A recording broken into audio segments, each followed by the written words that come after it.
Hello બચ્ચા party, કેમ છો? મજામાં? મારું નામ દેવાંશી પંડ્યા છે અને વાર્તાનો ખજાનો.comમાં તમારા બધાનું સ્વાગત છે. તો તમને બધાને આજે હું જે વાર્તા કહેવાની છું એ વાર્તાનું નામ છે સિંહ અને સસલો. તો એક હતું જંગલ, એમાં એક સિંહ રહેતો હતો.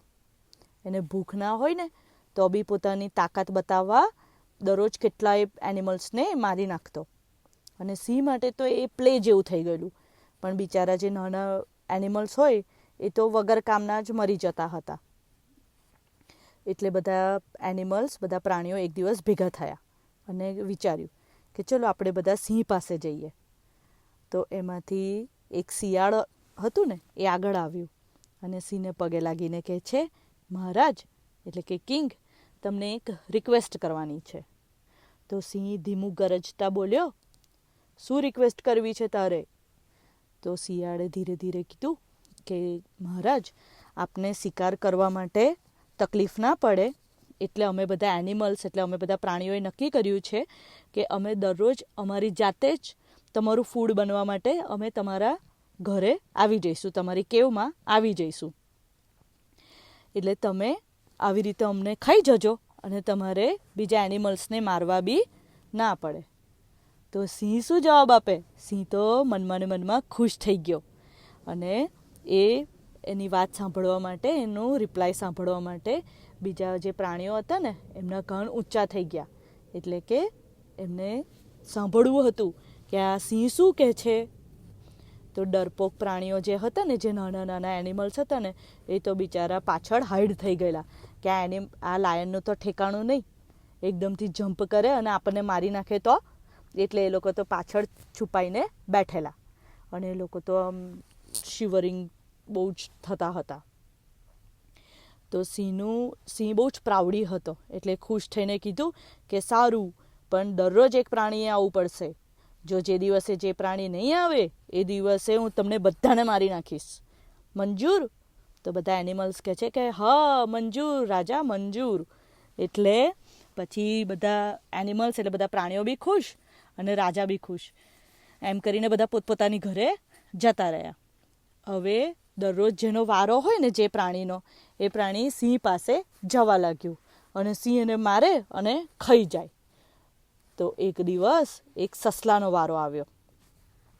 હવે સિંહ પાસે મરવા જવાની ઈચ્છા કોને હોય? પણ બીજા પ્રાણીઓએ એને પ્રેશર આપ્યું કે ના, તારે જવું તો પડશે જ, તારો વારો છે ને એટલે તારે જવું તો પડશે જ સિંહની ગુફા પાસે. એટલે ધીરે ધીરે સિંહની ગુફા તરફ ચાલવા લાગ્યું. એ બિચારું સસલું દરરોજ તો આમ દોડમ દોડી ભાગમ ભાગી કરતું હોય, પણ આજે તો એને મરવા માટે જવાનું હતું એટલે એને બહુ જ આમ સેડ ફીલ કરતો હતો અને ધીરે ધીરે જતો હતો. એના મનમાં થતું હતું કે કોઈક રીતે મને આ લાયનને મારી નાખવાનો આઈડિયા મળી જાય તો કેવી મજા પડી જાય. તો રસ્તામાં આગળ જતો હતો ને તો એને એક કૂવો જોયો. કૂવો એટલે વેલ. હવે એણે વેલ પાસે નીચે જઈને જોયું, અંદર જઈને આમ ડોક્યું કર્યું ને તો એને પોતાનું પ્રતિબિંબ દેખાયું. એટલે પોતાનું જ ઇમેજ દેખાઈ. રિફ્લેક્શન કહેવાય ને, એ દેખાયું એને. આપણે કેવું મિરરમાં જોઈએ તો આપણે આપણું રિફ્લેક્શન જોઈએ છે ને, એવું. તો એને આઈડિયા મળી ગયો સિંહને મારવા માટેનો. તો સસલો જાણી જોઈને રસ્તામાં બેસી રહ્યો. હવે આ બાજુ તો સિંહને બહુ જ ભૂખ લાગી ગયેલી.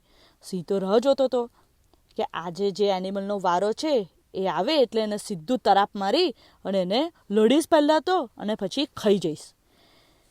એટલે લાયન આમ રેડી થઈને જ બેઠેલો. હવે સસલો ધીરે ધીરે એની ગુફા પાસે ગયો.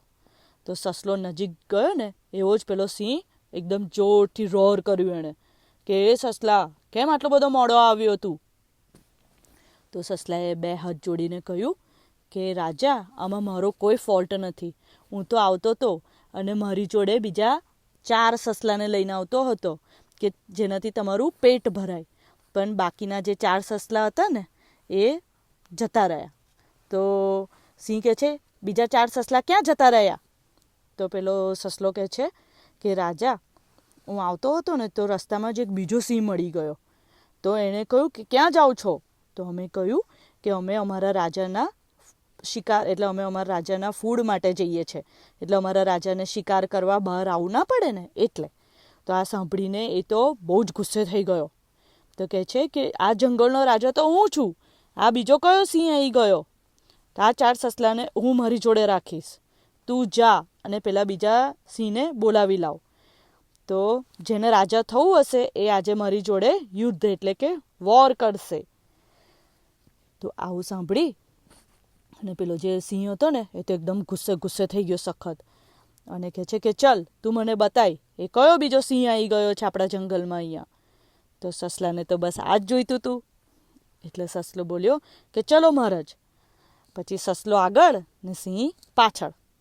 સસલો તો સિંહને લઈ ગયો કૂવા પાસે. હવે કહે છે કે રાજા, જો અહીંયા બીજો સિંહ જે છે ને એ આ કૂવામાં સંતાઈ ગયો છે તમારાથી ડરીને, આ કૂવામાં જુઓ. તો સિંહે કૂવામાં ડોકિયું કર્યું તો એને પોતાનું પ્રતિબિંબ દેખાયું. તો એને લાગ્યું કે આ સસલાની વાત તો સાચી છે, એક સિંહ સાચેમાં જ આ કૂવામાં સંતાઈ ગયો છે. તો સિંહે તો જોરથી રોર કર્યું. તો બીજા સિંહે બી જોરથી રોર કર્યું. એકચ્યુઅલીમાં બીજો સિંહ હતો જ નહીં અંદર, પણ એકો રિફ્લેક્ટ થઈને એને પાછો એને પોતાને જ સંભળાયો.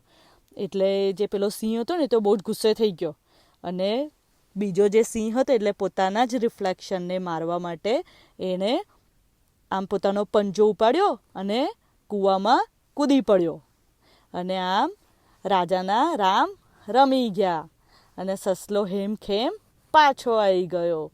અને બધા પ્રાણીઓ રાજી થઈ ગયા અને ખુશ થઈ ગયા. તો આવી હતી સસલા અને સિંહની વાર્તા.